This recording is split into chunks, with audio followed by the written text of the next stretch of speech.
Hi అండి. Last 2 వీడియోస్‌లో చెప్పాను కదండీ! కారు ఎక్కేయడంతో కాలు తీసేశారని. సర్జరీ తర్వాత ఇంటికొచ్చేసిందండి. వయసు 2.5 నెలలు ఉంటాయి అంతే. కుట్లు మానాలంటే దాదాపు నెల రోజులు పడుతుందన్నారు. అలా వదిలేయలేం కదండీ! అందుకే ఇంట్లోనే మా లీల వాళ్ళతో తిరుగుతోంది. కుట్ల దగ్గర పాపం చాలా నొప్పి వచ్చేసేది. టాబ్లెట్లు, సిరప్ మాత్రం చాలా చక్కగా వేయించుకుందండి. బొట్టేసుకోమని తీసేయమని ఒకటే గొడవ చేసేది.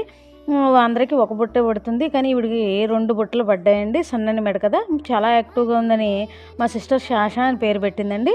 ప్రతి ఒక్కళ్ళకి తనే పేరు పెడుతుంది. 2 రోజుల్లోనే అలవాటు చేసేసుకుంది. షాషా అని పిలిస్తే చూడండి ఆ చిన్ని చిన్ని కళ్ళేసుకొని ఎలా ఎంత అందంగా చూస్తుందో. మేము ఎటు వెళితే అటు 3 కాళ్ళేసుకొని చెంగు చెంగున గెంతుతూ వచ్చేసేదండి.